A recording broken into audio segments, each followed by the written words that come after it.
very interesting and curious chapter because we will know about what small child's birth, how his family will face the problems, and doctor, just like as a god, he will be provide his best as give 100%। अब होता ये है कि हम इस chapters में यही देखेंगे कि एक डॉक्टर्स अपना 100% कैसे देता है, और जब उस बेबी का बॉर्न्स टाइम आता है तो कैसे उनकी फैमिली का जो एक्सपेक्टेशंस होता है उस बेबी के लिए, उस चीज़ों को हम इस चैप्टर्स में पढ़ेंगे। So let's start the chapter when we will see important characters. First, Andrew. Andrew Manson is a very important person in this chapter, and there is the assistant doctor because he was just complete his education. And second one, Dr. Edward, he was the senior doctor. Third, Joe Morgan means small baby's father. Susan Morgan, Joe Morgan's wife, and Susan's mother, midwife. अब midwife जिसको हम क्या बोल सकते हैं और nurse normal words में। तो ये टोटल्स आपके क्या है, आपका कैरेक्टर स्केच है। तो कैरेक्टर स्केच से पहले हम इस चीज को जानते हैं because this story is specially of the Andrew Mensons when he was just near in only a medical school. एक एंड्रू मेंसन्स पर्सन का है जो अभी अभी क्या होता है अपने मेडिकल स्कूल से पास होता है। अभी अभी का मतलब क्या है कि वो तुरंत ही डॉक्टर बना था। Just he was start to medical practice after that because just he was start medical practice because as a assistant doctor. अभी अभी उन्होंने क्या किया था, एक असिस्टेंट डॉक्टर की तरह मेडिकल प्रैक्टिस की है। And that practice by doctor Edward. Doctor Edward थे जिनके थ्रू उन्होंने क्या किया है, अपना प्रैक्टिस किया है। एक स्मॉल वेल्स मॉर्निंग तो क्या होता है इन वेयर ब्लैनली में जब वो specially returning from the disappointing evening, वो अपनी जो गर्लफ्रेंड्स होती है जिससे वो लव करता रहता है, उसका नेम होता है कृष्णी, उनसे लव करता रहता है। Finally that evening was such a very disappointment for him. यार उसको लड़ झगड़ के होता है ना कि लड़ झगड़ने के आने के बाद इंसान का मूड खराब हो, वैसे ही किसका होता है, एंड्रू मेंसन्स का मूड खराब हो जा रहता है उस इवनिंग्स को। और जब वो आता रहता है तभी होता क्या है कि जो मॉर्गन वो उनका वेट कर, जो मॉर्गन एंड हिज वाइफ दोनों क्या करते रहते हैं, अभी मैं शादी किए होते हैं, at least 20 years have done his marriage but they have not a child which is the first child after 20 years। So what is the expectations for that child. और यही चीज़ हमको जानना है कि 20 years के जो मॉर्गन एंड सुजन मॉर्गन का marriage 20 years हो गया है, और 20 years होने के बाद उनको फर्स्ट बेबी अभी हो रहा है आफ्टर 20 years। तो उनका जो एक्सपेक्टेशन है उस स्मॉल बेबी के लिए, यही हम इस चैप्टर्स में रीड करेंगे। So let's continue. Finally when doctor Andrew mention he was fight with his girlfriend, and after that he was come in that street with a very disappointment। यार इतना ज़्यादा क्या होता है लड़ झगड़ के जब अपनी गर्लफ्रेंड के साथ से आया रहता है, लवर के साथ, फाइनली वो बहुत अपसेट होता है। जैसे वो अपसेट होता है कि वो अकेले आता रहता है, एंड दैट टाइम्स जो मॉर्गन वेटिंग फॉर हिम, वो उसका इंतजार करता रहता है because of as the pain have already came before the time of his wife. उनकी वाइफ का जो डिलीवरी टाइम्स था, it means they have come as the pain before of time, उसके टाइम के पहले जो पेन हुआ था वो आ गया, and that's why he was searching the doctor. अब वो क्या कर रहा था, डॉक्टर्स को ढूंढ रहा था। अब होता ही है कि वो डॉक्टर्स को ढूंढते ढूंढते वो वहाँ पे आ जाता है। वो बहुत टाइम से क्या करता है, डॉक्टर्स को वेट करता रहता है। फाइनली जब वो उस डॉक्टर्स को सी करता है, देखता है इसको, डॉक्टर एंड्रू मेंसन को, because he was very glad, बहुत ज़्यादा हैप्पी होता है क्योंकि वो इतने लॉन्ग टाइम से एक डॉक्टर का वेट करता रहता है।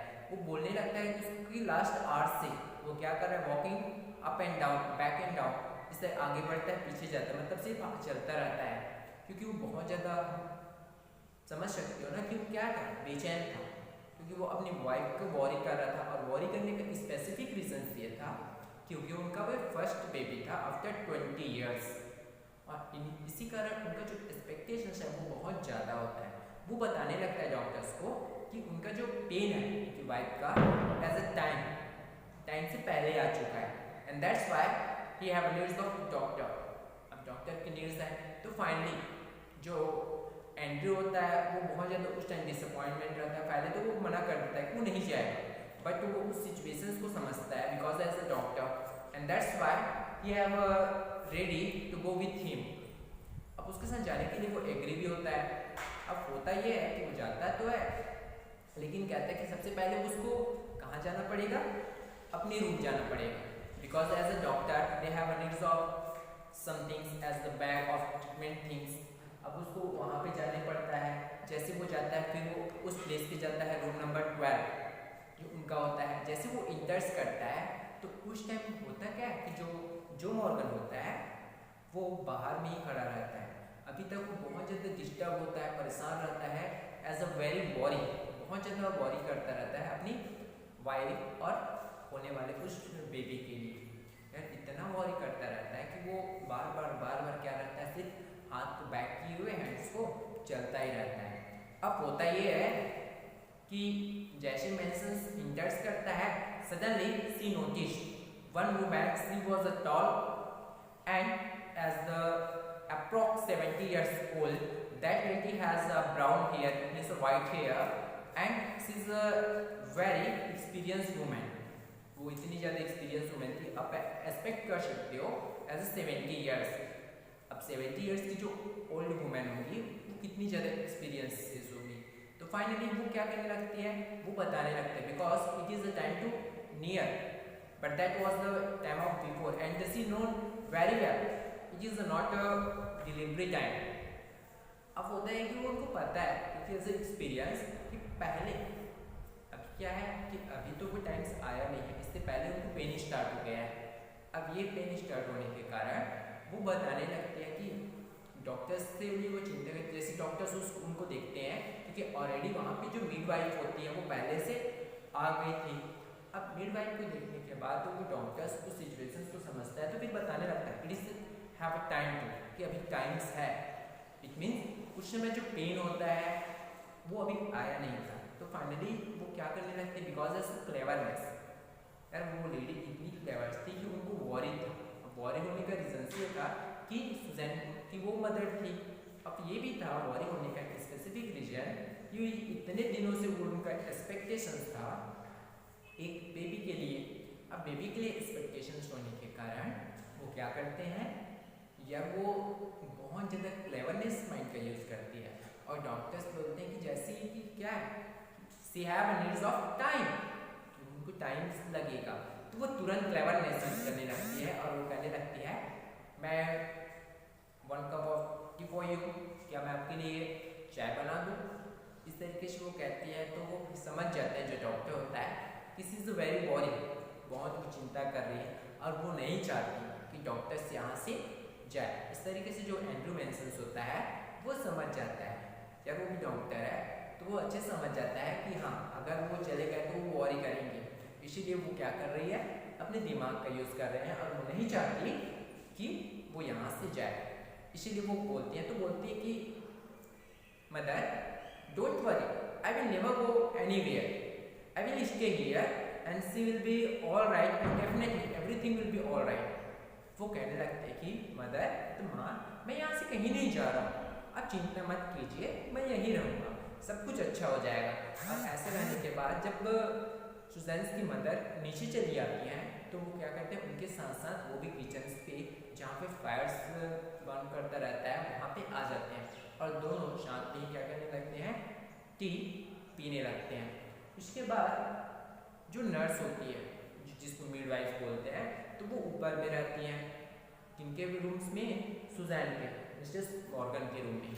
अब मिसेस मॉर्गन के रूम में वो उनको चेक्स करती रहती हैं। तब तक डॉक्टर्स क्या होता है नीचे सुजैन की मदर के साथ आकर टी पीता रहता है। जैसे वो आपके पास बैठा होता है मॉर्निंग, सबसे पहले जो स्टार्टिंग मॉर्निंग टाइम था वो था 12:30, एज अ मिडनाइट की बात है। अब फाइनली क्या होता है, 12:30 को पहुंच जाने के बाद it is a time to 3:30, 3 hours हो गए थे उनको वहाँ पे क्या है।